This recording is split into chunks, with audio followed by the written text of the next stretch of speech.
그리고 오늘 메시지를 곧장 한번 좀 집중할 수 있기를 주의 이름으로 축원합니다. 자,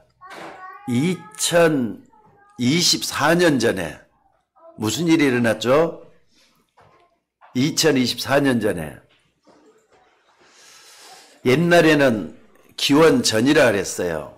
비포 크라이스트란 말이에요. 기원 전, 비포 크라이스트. 그리고 그 이후 예수님이 탄생하는 걸 후로 해가지고 기원 후, 에노 도민이란 말을 써요. 기원 전과 기원 후를 나누는 것은 예수님의 탄생이 기점이 된 줄로 믿습니다. 사실 예수님이 2024년 전에 이 땅에 오실 때는요, 우리나라처럼 여러 가지 면에서 어렵고 힘든 시국에 들어있었던 것 같아요. 이스라엘이 6번째로 재앙을 입고 로마의 식민지가 돼가지고 모든 백성이 수탈과 착취를 당하게 갖고 있는 그런 형편이었습니다. 또 나라의 권력은 로마에게 다 뺏겨가지고 로마 지배 속에 있었고요. 게다가 이스라엘은 우리나라처럼 어떻게 돼 갖고 있느냐, 남과 북으로 나눠져 있었어요. 그래 북쪽을 이스라엘이라고 했고 남쪽을 유다라 그랬어요. 북쪽 수도는 사마리아입니다. 남쪽 수도는 예루살렘이고. 그런데 아니 나라가 이렇게 두 쪽이 난 것도 그러는데 두 나라가 같은 동족인데도 같은 유대민족이잖아요. 계속 싸운 거예요. 계속 싸운 거예요. 그러니까 여러분들 솔로몬 이후에 나라가 두 쪽 난 데부터 그때까지 계속된 겁니다. 근데 그 이후에 보면요, 의로운 왕이 별로 없었어요. 전부 다 보면은 유대가 됐던 이스라엘이 됐던 쪼개진 두 나라의 악한 왕들이 막 일어나가지고 백성들이 너무나도 힘들고 어려워져 갖고 있는 그런 시대였다 이 말입니다. 또 우리나라 강원도보다 조금 더 크대요. 이스라엘이란 나라가. 근데 그 나라에 왕도 여러 사람 있었어요. 게다가 얼마나 싸움을 많이 했던지 간에 대제사장도 여러 명 있었어요. 이런 심각한 때 하나님은 유대 땅에 예수 그리스도를 우리에게 보내신 줄로 믿습니다. 그래서 오늘 여기도 한번 봐보세요. 11절에 오늘 다윗의 동네에 너희를 위하여 구주가 나셨으니 곧 그리스도 주시니라. 아멘. 그리스도 주가 말이죠. 어떤 소식이냐, 앞절에 10절에 이렇게 말씀을 해요. 내가 온 백성에 미칠 큰 기쁨에 좋은 소식이라 그랬어요. 큰 기쁨에 좋은 소식, 그걸 갖다 복음이라 그래요. 여러분 복음이 뭐냐, 예수가 그리스도 되심으로 이 땅에 오신 게 복음이에요. 이걸 딱 붙잡고 평생 흔들리면 안 됩니다. 왜 교회 다니다가 나중에 흔들리고 교회를 안 나오고 그런 경우가 됐느냐, 이걸 딱 놓쳐버리기 때문에. 근데 거기에는 반드시 사단의 역사예요. 여러분들 하나님도 살아계시지만은 마귀도 여러분 주변에서 틈을 노리고 있다는 거 잊지 마시기를 주의 이름으로 축원합니다. 어찌됐든 불신자들은 하나님을 안 믿기 때문에요. 자기 수준으로 사라져야 돼요. 또 뿐만 아니라 우리 신자들은 어떻게 하느냐, 신앙생활을 너무 이상하게 가지고 형식으로 다 치우쳐버려요. 갈수록 이상하게 변해간다니까요. 그러니까 여러분들 신앙생활은요 어떻게 하는 거냐, 강물에 있잖아요. 배가 떠 있어요. 그걸 가만히 놔두면 어떻게 되죠? 강물에 배가 떠 있단 말이에요. 가만히 놔두면 어떻게 되죠? 하루 종일 흘러내려가는 거예요. 그건 신앙생활이 아니에요. 강물을 흘러가는 강물에서 배를 떼어놨으면은 상류쪽으로 계속 올라가는 신앙생활이 되어지는 게 맞는 거예요. 그러니까 여러분도 노력해야 된다 이 말이에요. 기도해야 된다 이 말이에요. 말씀을 붙잡지 않으면은 자꾸 나도 모르게 형식화돼 가는 거예요. 거칠이 신앙이 되고 만다 이겁니다. 신앙생활은 나쁜 것이 아니라 좋은 것이니까 어떤 사람은 이게 안 돼가지고 삶이 액세서리 신앙처럼 되어 있는 사람도 있습니다. 그러니까는 해도 그만 안 해도 그만 교회 나가도 그만 안 나가도 그만 이런 식이 돼갖고 있으면 교회 뭐 때문에 나오는 겁니까? 생활에 그 신앙생활에 깊은 것을 보지 못하면은요 그 불행한 사람이에요. 절대로 행복한 사람이 아니에요. 신앙생활이라는 것은 이런 식으로 하다 보니까 힘들고 어려운 겁니다. 하지만 여러분들 신앙생활을 잘하려면은 뭘 찾아내야 되느냐? 근원적인 것을 찾아내야 돼요. 내 삶 속에 깊이 파묻혀 있는 근원을 파야 된다 이 말이에요. 근원을 찾아서 거기서 여러분의 사업도 여러분의 일이 되어지면은 신앙생활은요 저절로 되게 돼가고 있어요. 그러니까 뭘 붙잡으셔야 된다니까. 뭘 붙잡을 것이냐? 근원을 찾아가야 돼요. 어떤 사람이 하나님은 믿을 필요가 없다. 도대체 왜 예수를 믿느냐면서 예수를 반대하는 글을 썼다고 합니다. 그리스도를 믿을 필요가 없다. 내가 그걸 증명하겠다 해가지고 책을 한번 써가지고 사람들에게 왜 예수 믿느냐, 왜 하나님 믿느냐 이런 거 가지고 책을 쓰기 시작을 했대요. 그래서 이 사람이 자료도 모으고 그러니까 불신앙에 대한 거 하나님 안 믿어도 된다 나는 그에 대한 자료를 모으고 말이죠. 머리를 짜내가지고 작품을 만들기 시작을 해요. 드디어 책 한 권이 완성이 됐습니다. 근데 원래 자기 계획으로는 3권을 쓰려고 했다는 거예요. 그래가지고 세상에 딱 내놓겠다. 2권을 쓰려고 하는데 도무지 못 쓰겠더랍니다. 반박을 더 이상 못 하겠더랍니다. 거기서 무릎을 꿇고 하나님을 찾기 시작했고 길이 예수님이라는 것을 반대편에서 발견하기 시작했다는 거예요. 그래가지고 다시 글을 씁니다. 내가 하나님 앞에 틀린 걸 붙잡고 있었구나 해가지고 붙잡기 시작을 해요. 그래서 작품을 하나 남겼는데 그 작품 이름이 뭔 줄 아세요? 바로 벤허라는 작품이에요. 옛날에 우리 어렸을 때는 벤허가 굉장히 유명했거든요. 예수님 시대에 예수님을 만났던 막달라 마리아를 노래했던 것, 찬양하면서 썼던 것들이 나오고요. 또 거기에 한 젊은 남녀가 등장을 해가지고 하는데 소설을 썼는데 세계적인 명작이 돼버렸어요. 그걸 썼던 사람이 누구냐? 당시 링컨이 이끌었던 남북전쟁 시대인데 북군의 장군이었던 웰리스 장군이라고 합니다. 근데 이 사람이 이제 은퇴를 하고 책을 쓰자겠는데 반대하다가 결국은 하나님께 붙잡혀서 이렇게 되고 말았다 이 말입니다. 여러분 하나님은 감춰져 있습니다. 캐내셔야 돼요. 예수 그리스도는 내가 판단할 수 있는 그 정도 갖고 안 됩니다. 여러분을 뛰어넘어서 초월히 계시는 분이 여러분이 믿는 하나님인 것을 믿으시기 바랍니다. 또 유명한 영국의 작자 스코트라는 사람이 있어요. 이 스코트라는 사람이 죽을 때, 그러니까 인생을 많이 살았겠죠. 죽을 때 이런 말을 했다고 합니다. 굉장히 유명한 작가예요. 근데 이 사람이 내가 죽을 때가 된 것 같으니까 책을 좀 한 권 가져오라 그랬대요. 그랬더니 그 옆에 있는 자녀들이 아니 아버님 서재에는 수만 권의 책이 있는데 어떤 책을 가져오란 말입니까? 그러니까 스코트가 이런 말을 내가 지금 죽을 때가 됐는데 수학책을 가져와야 되겠느냐 과학책을 가져야 되겠느냐 딱 한 권이다. 성경 가져오라 그랬대요.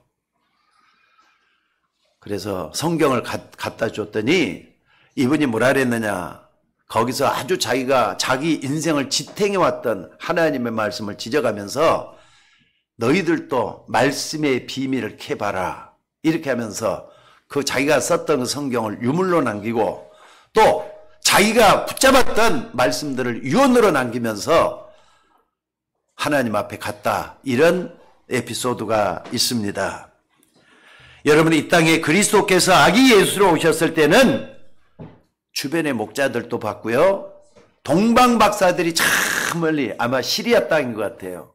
거기서부터 예루살렘까지 찾아왔다고 합니다. 시리아는요. 터키를 가보니까 터키 위에 있는 데가 시리아예요. 그러니까 한 달, 2달 이상을 걸어서 거기까지 왔다는 것은 굉장한 것 같아요. 동방 박사들도 아기 예수가 오신 것을 보게 됐단 말이에요. 그런데 오늘 여기에 중요한 말씀이 나왔습니다. 자, 우리 14절 한번 다 같이 한번 읽어보십시다. 자, 14절. 오늘 말씀의 주제입니다. 자, 다 같이 한번 읽어봅시다. 시작. 지극히 높은 곳에는 하나님께 영광이요 땅에서는 하나님의 기뻐하심을 입은 사람들 중에 평화로다. 아멘. 아멘.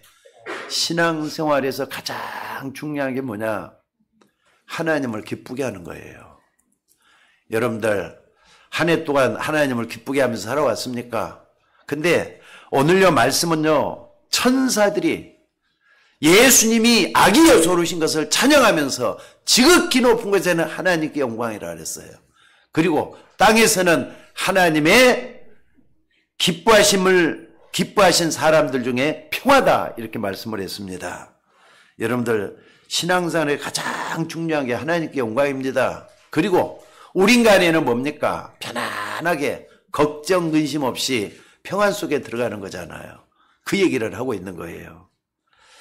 자, 이 엄청난 일은 이 지구상에 일어났던 수많은 사건 일 가운데 가장 최고의 축복이라고 말할 수가 있습니다.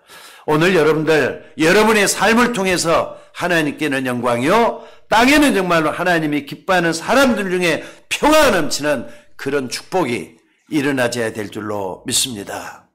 그래서 지난 주일 낮에도 말씀을 드렸습니다마는요 여러분이 예수 그리스도의 참된 성탄의 의미를 깨닫는 그날, 아 그렇구나 그래서 그랬구나 이걸 깨닫는 날 여러분 주변의 모든 문제는 다 해결될 거예요. 나는 되리라고 나는 믿습니다. 그래서 오늘 여러분이 확실하고 분명한 기도가 되어지지 않는다면은 그런 분들 지금도 있잖아요. 참 성탄을 모르고 있다고 봐도 틀림이 없어요. 성탄을 제대로 한 사람은 기도할 수밖에 없습니다. 그러니까 기도가 안 된다. 아까도 얘기했지만 형식화 돼갖고 있는 신앙에서 좀 벗어나야 돼요. 타성에 젖어 있는 신앙에서 벗어나야 돼요. 여러분이 생각할 때 그래 나는 하나님의 축복을 좀 받아야 되는데 못 받고 있다 할 때는 반드시 예수님이 이 땅에 오셨다. 성탄의 의미가 뭐냐? 이걸 좀 찾아 탐험을 할 수 있는 그리고 여러분들이 이걸 체험을 할 수 있는 여러분이 되셔야 될 줄로 믿습니다. 지극히 높은 곳에서는 하나님께 영광이요 땅에서는 하나님의 기뻐하심을 입은 사람들 중에 평화다 그랬어요. 그래서 우리 장로교 요리문답 제1조 1항에도 딱 뭐라 그랬느냐면요. 사람의 제일된 목적은 하나님을 기쁘게 하는 것이다. 하나님께 영광 돌리는 것이다. 그랬어요. 그렇잖아요. 여러분 이거 봐보세요. 이거. 여러분 뭐 때문에 이 세상을 살아갑니까? 마이크 여기 왜 있습니까? 마이크는요. 항상 이 자리에 있으면서 소리를 키워줘 가지고 우리 모두를 기쁘게 해주잖아요. 만약에 마이크가 제 기능을 못한다. 마이크 버려야 돼요. 여러분도 마찬가지입니다. 하나님 이 땅에 태어나 계셨어요. 이 땅에 살아가고 있어요. 때가 되면 하나님 불러갈 거예요. 그동안에 하나님을 기쁘게 하셔야 돼요. 그게 하나님께 영광 돌린다는 말인 줄로 믿습니다. 그래서 여러분들 이걸 꼭 좀 생각하시고 여러분이 이 땅에 사는 동안에 평안해야 될 거 아니에요. 맞습니까? 하루도 행복할 수 있는 그런 평안이 여러분을 지배한다면은 그 사람은 인생 잘 사는 거예요. 가만히 있는데 평안이 아니에요. 고통스러운 일도 찾아오고 어려움도 찾아오고 정말로 말할 수 없는 여러 가지 사건 사고가 많은 이 땅이지만은 주님이 우리와 함께 하시기 때문에 평안한 거잖아요. 이 축복을 누려야 된다 이 말이거든요. 그래서 여러분 집에 하나님의 영광이 나타나고 그 영광이 여러분에게 하나님 주시는 평안으로 임한다면은 이보다 더 큰 축복은 없은 줄로 믿습니다. 자, 그렇다면은 우리가 제목을 갖다 내가 성탄이 주는 의미다 이렇게 좀 만들어 봤습니다. 성탄이 주는 의미. 도대체 그리스도가 오신 성탄절이 무슨 날이냐 이 말이에요.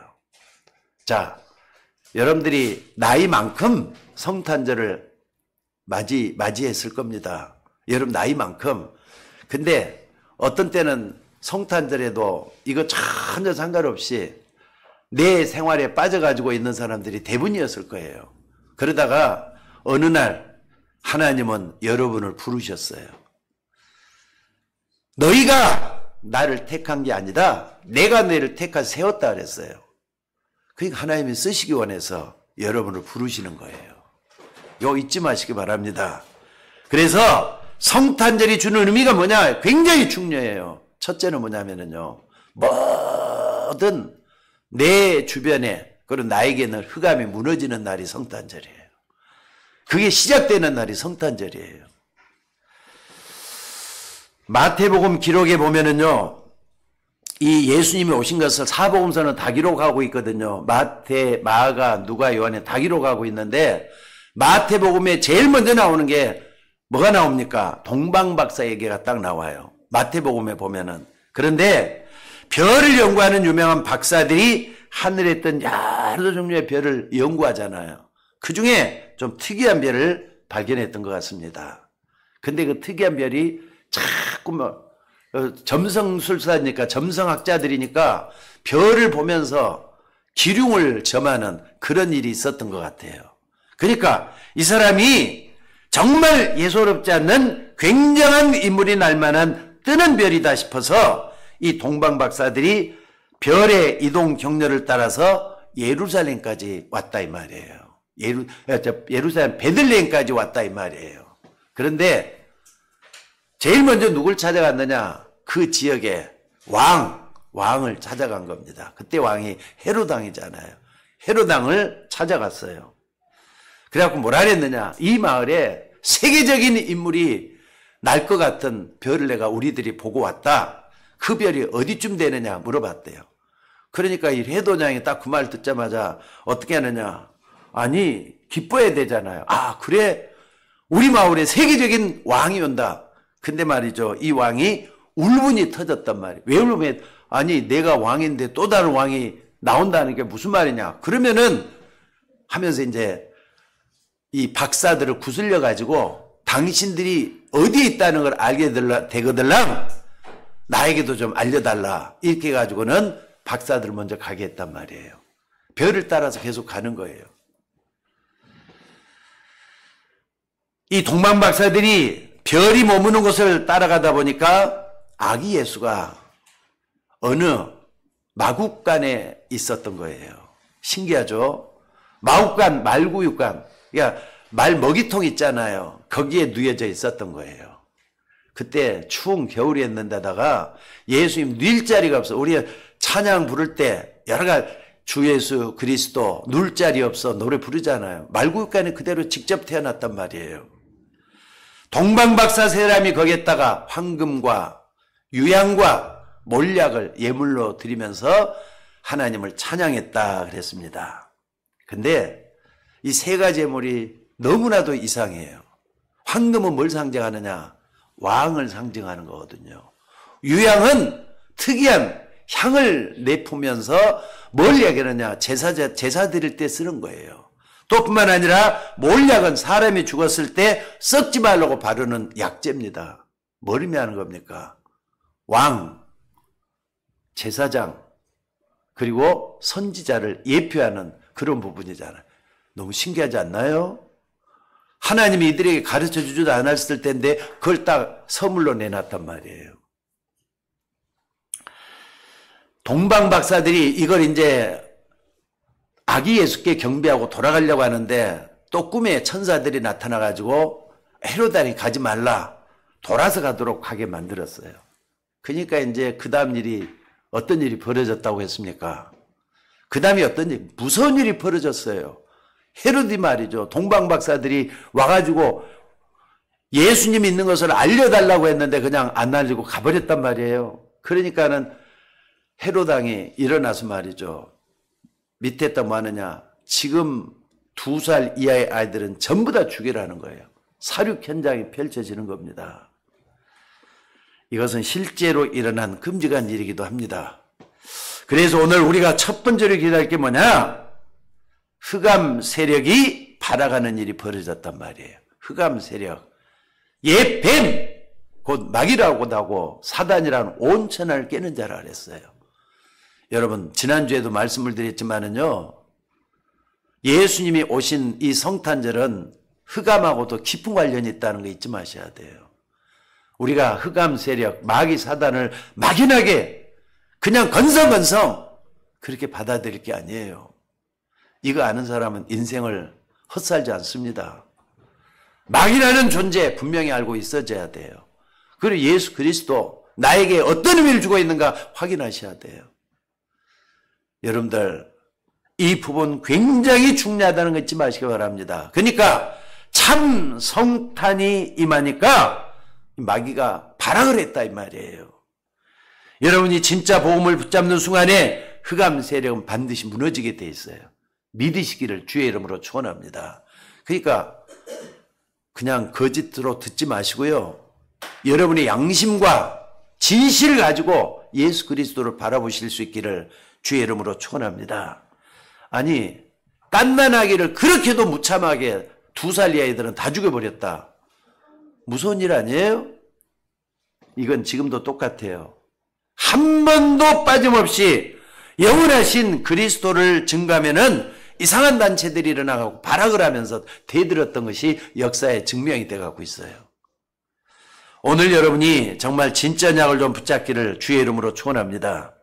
여러분이 그리스도로 신이 성탄절의 언약을 붙잡는 순간에 여러분과 여러분 가문의 흑암이 반드시 무너져 내릴 것을 믿으시기 바랍니다. 그러니까 예수 그리스도 막연한 분 아니에요.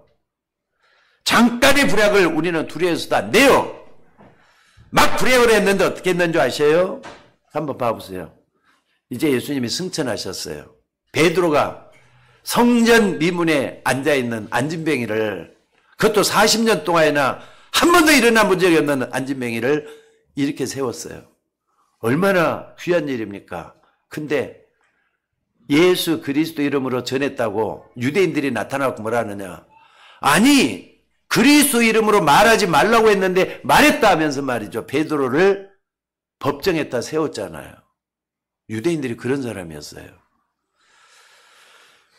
여러분들, 그리스도를 십자가에 못 박을 때 또 뭐라고 한 줄 아십니까? 유대인들이 똑같은 얘기를 해요. 그 피를 우리의 후손들에게 돌리라. 자기 후손들을 저주하는 얘기잖아요. 근데 그 피를 후손들에게 돌리라는 어떤 일이 벌어졌죠? 지난 2000년 동안의 증거예요. 가장 큰 일은 설교에서 자주 얘기했지만은요, 히틀러 때 600만이나 된 사람들이 가스에서 죽었잖아요. 또 나라 없이 2000년 동안 떠드는 민족이 돼서 방황을 했잖아요. 주 70년에 이스라엘은 완전히 망해버렸어요. 그러니까 그 나라가 지금 겨우에서 지금 네타냐후가 말이죠. 지금 이렇게 좀 깝죽거리고 저러고 있는데 저거 좋은 거 아닙니다, 저거. 자기 잘났다 소리밖에 더 하는 거잖아요, 저거. 하나님 또 그 민족을 언제 어떻게 할지도 모르겠어요. 그러니까 저주라는 게 있잖아요. 내 피를 우리 후손에게 돌릴 것이다. 근데 그게 그대로 이루어졌잖아요. 여러분, 적어도 사람 말은 무서워하지 않아도 되지만은 하나님 말씀은 좀 무서워할 줄 아는 우리가 되셔야 될 줄로 믿습니다. 어찌됐든 이 사람들은 하나님의 이 일을 막았으니까 그렇게 저주받는 것은 당연했다는 것을 말씀을 드리는 겁니다. 영이 어두우면 어떻게 되죠? 아무리 공부를 많이 해도 소용이 없는 것 같아요. 여러분이 영이 밝으려면 어떻게 하느냐? 말씀의 깊이 속으로 들어가셔야 됩니다. 말씀의 흐름을 제대로 알고 있어져야 됩니다. 이 유대인들이 미국 워싱턴에다가 홀로코스트 기념관을 만들었어요. 아까 그래서 홀로코스트 기념관. 그것도 미국이잖아요. 유럽에서 됐던 일 미국에다 기념관을 만들어 놓고 지금도 지키고 있어요. 제가 이제 우리 김신혜 집사가 저 버지니아에 살기 때문에 거기서 워싱턴까지는 한 2시간, 3시간이면 간다고 합니다. 4시간 걸린다든가 그런 것 같아요. 그러니까 가까운 데 있는 것 같아요. 꼭 내가 뭐 홀로코스트 기념관 가려고 내가 좀 벼르고 있는데, 여러분들 솔직히 그 홀로코스트가 뭡니까? 히틀러가 600만을 죽여가지고 다 흔적 없이 다 날려버렸잖아요. 날려버렸다니까요. 먼지같이 날려버렸어요. 뼈가루를 다 날려버렸어요. 그리고 이 사람들이 구두가 남았잖아요. 구두를 갖다가 기념관 제일 앞에다가 쌓아놨다는 거예요. 그 사람들이 남겨놨던 구두, 남자가 됐든 여자가 됐든 어린아이가 됐든 노인이 됐든 구두를 다 쌓아놔가지고 우리 민족이 이렇게 어려움을 당했으니까 다시는 억압하는 사람들에게 억압당하지 말자 하면서 유대인들에게 깨우치고 있다는 거예요. 그리고 600만이 되는 사람들의 이름을 전부 다 써붙여놨대요.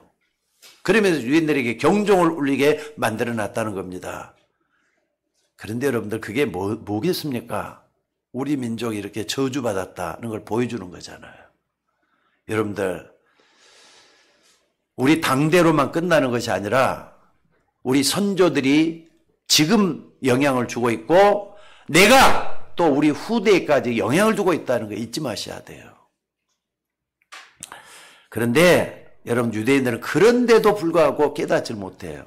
지금도 예수님을 메시아로 믿지를 못하고 있습니다. 아직까지 메시아는 오지 않았다는 게 유대인들의 지론이에요.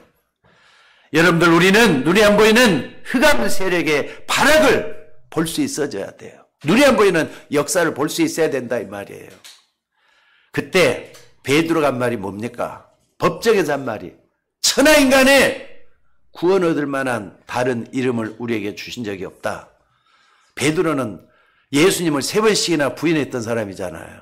그러다가 정말 말이죠. 갈릴리 바닷가에서 고기 잡다가 다시 예수님을 체험을 해요.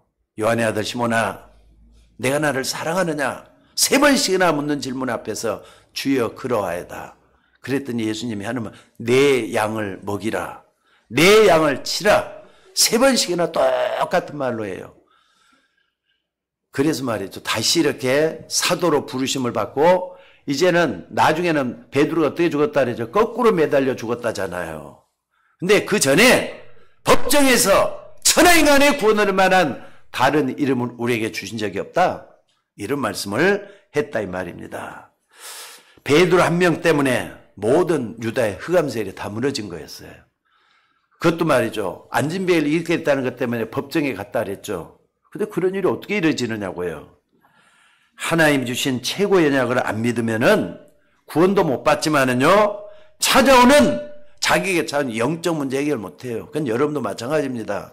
교회에 앉아 있어도 예수 안 믿으면은 여러분에게 있는 영적 문제 해결 못 합니다. 예수 그리스도 이름을 부르면서 흑암의 영적 문제는 뭐냐? 마귀가 자꾸 여러분을 건드는 거 있어요. 마귀란 말은 표현해서 마귀지만은요, 뭔가 모르게 나를 휩싸여서 못하게 막고 있는 것이 있다 이 말이에요. 그게 뭔가를 찾아내야 돼요. 여러분 이게 흑암에서 오는 건지 어떻게 알겠습니까? 저는 다른 말인가 베드로전서 5장 7절에서 확인을 했어요. 깨어라 근신하라 너희 대적 마귀가 우는 사자같이 두루다니며 삼킬 자를 찾고 있다 그랬어요. 이 말씀을 믿습니까? 믿습니까? 깨어라 근신하라 너희 대적 마귀가 우는 사자같이 두루다니며 삼킬 자를 찾고 있다고. 아마 이런 말하면은 불신자들도 아마 받아들일 거예요. 왜냐하면 갑자기 당하는 일들, 나에게 이해도 안 되는 일들이 벌어질 때는 어쩔 도리가 없잖아요. 마귀가 우는 사자에 두루다니며 삼킬 자를 찾고 있다. 적어도 여러분들, 여러분에게나 여러분 집안에서 일어나는 영적 문제는요, 그냥 단순하게 즉흥적으로 된 게 아니라 오래된 것이라는 걸 잊지 마셔야 돼요. 그러니까 이것은 여러분의 조상 문제, 조상들이 지었던 죄가 나에게 와갖고 있는 경우도 있어요. 또 뿐만 아니라 원죄 때문에 여기까지 흘러왔던 것도 있어요. 또 거기다가 내가 짓던 자범죄까지 합해가지고 이게 한꺼번에 이게 재앙이고 저주고 불행이잖아요. 그러니까 여러분 혼자만의 몫이라고 생각해서는 안 돼요. 복합적으로 온 거기 때문에. 그래서 하나님께는 영광이요 땅에서는 사람들이 하나님이 기뻐하는 사람들 중에 평하다 이렇게 말씀했던 이유가 여기에 있는 줄로 믿습니다. 또 초대교회 7 집사 중에 한 사람이었던 스데반, 스데반이 유대인들 앞에서 설교를 했어요. 그게 말이죠. 장장 길어요. 아브라함부터 시작해가지고 쭉 이렇게 설교를 했어요. 그러면서 뭐라 그랬느냐? 옛날부터 너희들이 선지자들을 괴롭히지 않았느냐? 너희들은 예수 그리스도를 십자가에 못 박아 죽였다. 그 얘기를 한 거예요. 너희가 십자가에 본 예수를 하나님은 살렸다. 이런 얘기를 하면서 유대인들에게 얘기를 하니까 유대인들 말이죠. 거기서 고개를 푹 숙이고 잘못했다 그래야 될 거 아니에요. 근데 그러질 않았어요. 뭐라 그랬느냐? 이 사람들이 이를 갈았다 그랬잖아요. 이를 갈았다. 이게 바로 마지막 몸부림이에요. 발악을 했다 이 말입니다. 그러니까 여러분들 이것은 여러분들이 진짜 이제 그리스도를 조금만 체험을 하고 현장에 나가서 보면은 그걸 알 수가 있어요. 그리스도 이름으로 여러분들이 현장에서 한번 해보세요. 저는 이걸 점집에 가서 확인했던 사람이에요. 점쟁이들한테 가갖고 말이야 200명을 찾아다녔다 그랬잖아요. 점집에 가서 그리스도 이름으로 계속 부를 때 어떤 일이 일어났다는 나 스스로만 알고 있는 비밀이 있어요. 오늘 여러분들이 정말로 이걸 붙잡고 기도하시기 바랍니다. 그 일로 인해서 스데반 어떤 일이 있었느냐? 유대인들이 돌을 계속 던졌잖아요. 돌을 계속 던져가지고 돌에 맞아서 순교를 한 사람이 스데반입니다. 누가 이랬느냐? 정통 유대교가 한 짓이에요. 자기들만이 정통이라 했던 유대교, 종교인지잖아요. 바리새인들이 그렇게 했다 이 말이에요.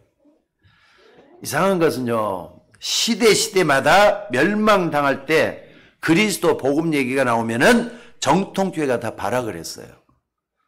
1517년에 종교가 일어났다 그랬잖아요. 1000년이나 왔던 천주교, 정통교회잖아요. 말틴 루터나 종교개혁자들을 전부 다 잡아서 죽이려고 했다니까요. 피해가지고 말이죠. 그 말틴 루터가 피해가지고 어느 성주 있는 성에 숨어갖고 있으면서 성경을 기록한 게 오늘 우리가 보고 있는 이 성경이에요. 무슨 말인지 알겠습니까? 그전에는 신부들만 봤잖아요. 그 이후로 루터가 번역한 뒤부터 전 세계 모든 사람들이 누구든지 원하면 다 볼 수 있도록 돼갖고 있는 우리가 가지고 있는 성경이 됐다 이 말입니다. 자, 하나 더 본다면 지난주에도 얘기했지만은요. 미국에서 발악을 시작했는데 크리스마스란 말을 쓰지 못하겠다. 그리고 뭘로 썼다 그랬죠? 할리데이란 말로 바꿔놨어요. 축제란 말이에요. 노는 날일로 바꿔놨어요. 전 세계가 이렇게 다 변해가고 있다 이 말이에요. 이런 식으로 미국이나 유럽이나 지금 발악을 하고 있는 모습을 볼 수가 있습니다. 오늘 우리는 성탄절을 맞이하면서 영적인 눈이 좀 열려져야 될 것 같아요. 성경을 좀 보고 또 사단의 역사를 볼 수 있는 눈이 열리면 이게 될 줄로 믿습니다. 얼마나 많은 사람들이 흑암 속에서 헤매고 있는가 이게 봐져야 돼요. 그래서 성탄절을 바로 알아야 된다 이 말입니다. 그래서 여러분에게 그렇게도 괴롭히는 흑암 세력이 무너지는 시작의 날이 뭐냐? 성탄절이에요. 그냥이 아닙니다. 그러니까 해년마다 우리는 성탄절을 맞지만은 흑암이 무너지는 시작이다. 아니 내가 체험을 해야지 그냥 또 흘러지나면 그런가 보다 눈만 뻐끔뻐끔 뜨고 있다가 흘러가면 그러고 끝나는 거 아닙니다. 여러분들. 자, 두 번째로 하나님께는 영광이요 땅에서는 평화로다 그랬는데 그 의미가 뭐냐? 우리 인간의 참 축복을 발견하는 날이 성탄절이에요. 여러분들 한번 봐보세요. 내가 진짜 축복받을 때가 언제였는가? 내가 정말 행복했던 날이 어느 날이었는가? 성탄절에 기분을 하게 되면은 여러분들이 행복해져요. 참된 축복을 찾을 수가 있다 이 말입니다. 여러분들 예수님이 언제부터 계셨을 것 같습니까? 예수님이 이 땅에 계시면서 유대인들 향해서 또 이런 얘기를 했어요. 요한복음 8장 56절에 너희 조상 아브라함이 나를 믿고 구원받았다. 너희 조상 아브라함이 나를 믿고 구원받았다. 근데 예수님은 아브라함 때 보면 벌써 3000년 전의 인물이거든요. 아브라함은 구약의 제일 첫 번째 일어나는 사건 주인공이잖아요. 너희 조상 아브라함이 나를 믿고 구원받았다. 이게 무슨 말일 것 같습니까? 그러니까 유대인들이 못 알면 아니 너가 나이가 몇 살인데 너를 믿었단 말이냐 하면서 얘기를 해요. 이 사람이 뭘 몰랐을까요? 여러분 예수님이 하나님이라는 걸 여러분들이 바로 아셔야 돼요.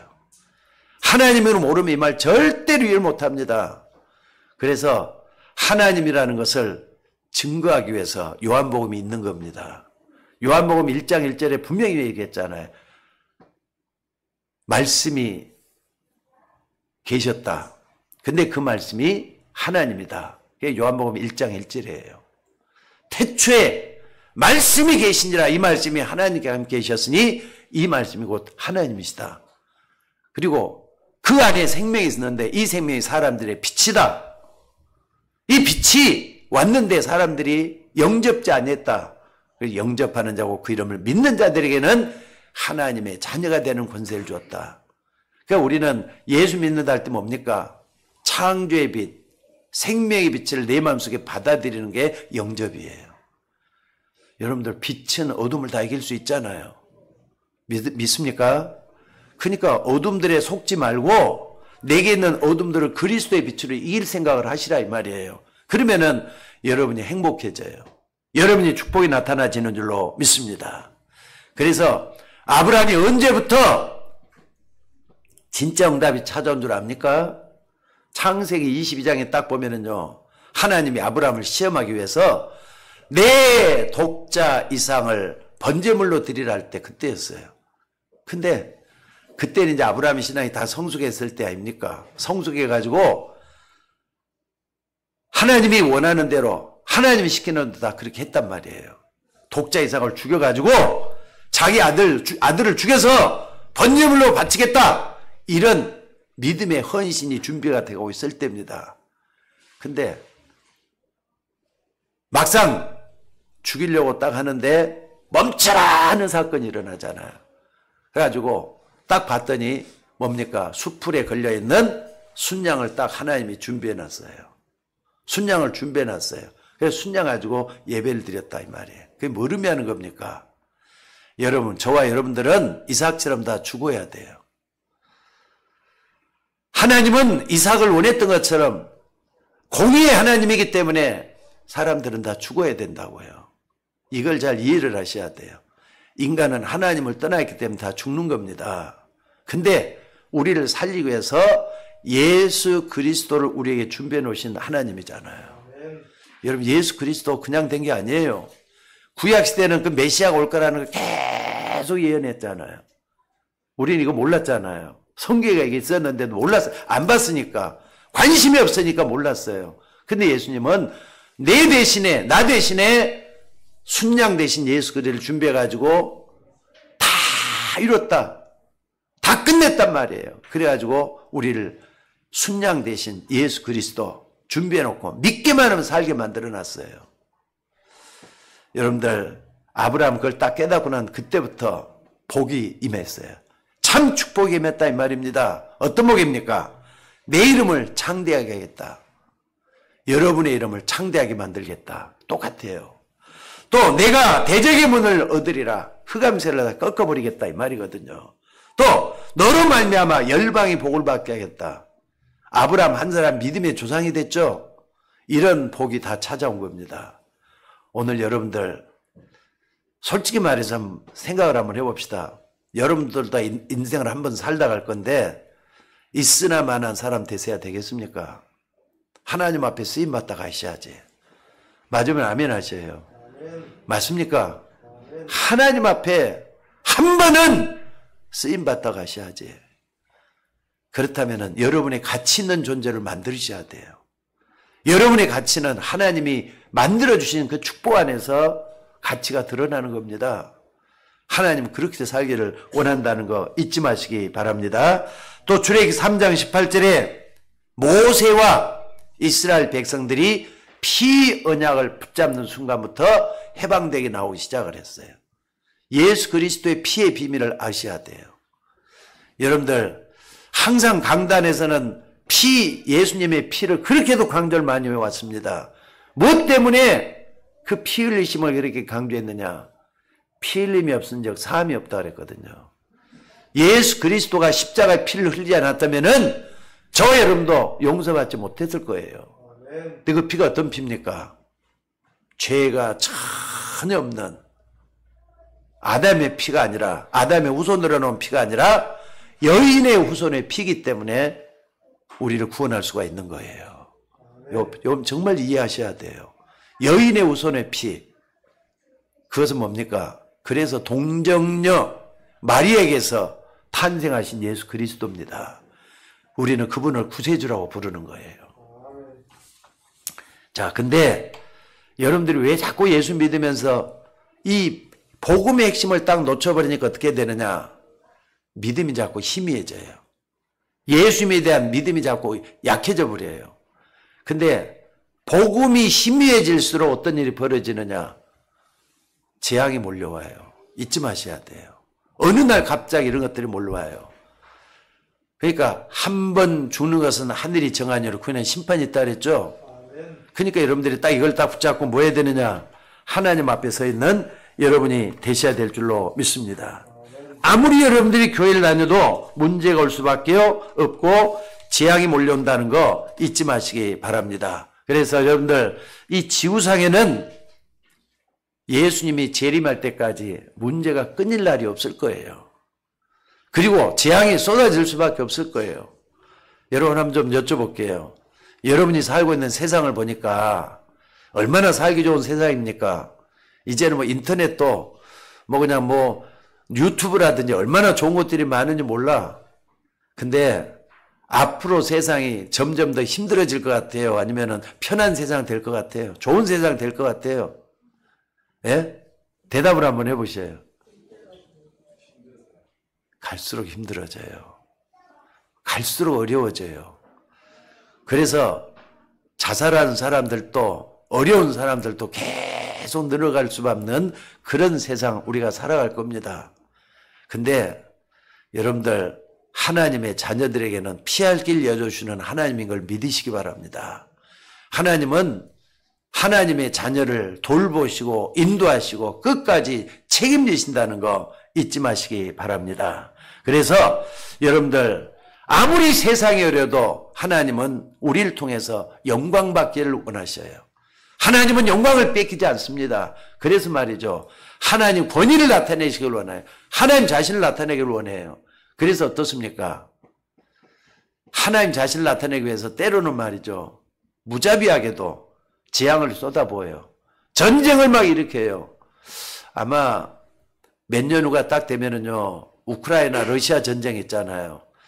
전쟁, 우크라이나 러시아 전쟁은 어마어마한 지금 오래된 전쟁이지만은요.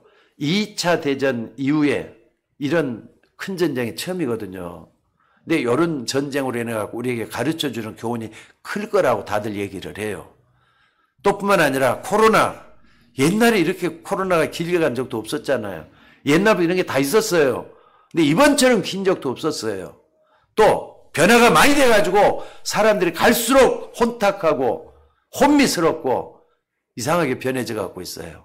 요즘처럼 이렇게 된 적이 없다는 거 잊지 마셔야 돼요. 자, 그렇기 때문에 이런 재앙, 전쟁 일으키려 했지만은 이거 막아야 됩니다. 누가 막을 거냐? 우리가 막아야 돼요. 하나님 자녀들이 막아야 돼요. 우리가 아니면은 막을 사람이 없다는 거 잊지 마시기 바랍니다. 다시 말씀드리는데요. 예수님이 이 땅에 오심으로 말미암아서 여러분의 모든 문제가 해결됐다는 걸 믿으셔야 돼요. 아니 목사님 내 문제는 그대로 있는데요. 여러분의 믿음에서 시작하시면 돼요. 아, 예수님이 십자가에서 내 모든 문제를 해결했다. 예수님이 십자가에서 그랬잖아요. 다 이뤘다고. 그 말을 어떻게 믿습니까? 예수님의 결론이 뭐냐? 십자가에서 다 이뤘다는 말씀이에요. 이해가 안 되더라도요. 요거 믿으셔야 돼요. 이것은. 이건 인생의 영원한 답입니다. 요거 믿고 앞으로 오는 모든 세상을 대비할 수 있는 여러분이 되셔야 될 줄로 믿습니다. 그래서 그리스도께서 나의 모든 문제를 해결하실 그날이 뭐냐? 성탄절이에요. 여러분이 모든 저주와 가난은 예수 이름으로 떠나갈지라 시작이 되는 그 시작의 날이 성탄절이에요. 여러분이 언약을 붙잡는 순간에 또 그것을 믿을 때 하나님은 역사를 시작하실 줄로 믿습니다. 오늘 여러분 배후에 있는 모든 저주가 무너지기 시작하고 하나님 나라가 임하기 시작하는 날, 그리고 이 축복을 주고하는 사람들을 전달하고 시작하는 그날이 성탄절이라는 거 잊지 마셔야 돼요. 오늘 이 축복이 예배드리는 여러분에게 먼저 임하고 여러분 가정과 여러분 집안에 임할 수 있기를 주의 이름으로 축원합니다. 자, 기도하십시다.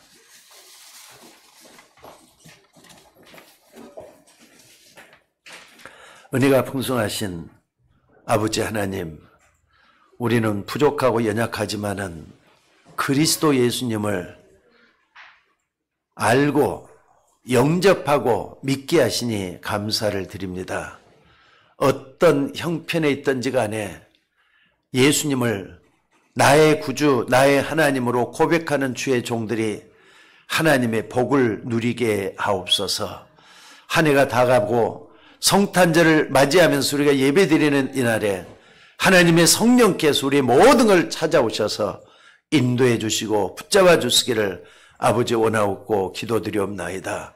오늘 또 성탄의 참된 의미를 깨닫고 내 삶에 적용시켜서 성공적인 인생을 살고 하나님 앞에 부끄럽지 않은 인생 살기를 원하여 다짐하고 결단한 주의 종들에게 성령으로 충만하게 임하여 주옵소서. 오늘 또 모든 것을 감사드리며 예수님 이름으로 기도드리옵나이다. 아멘.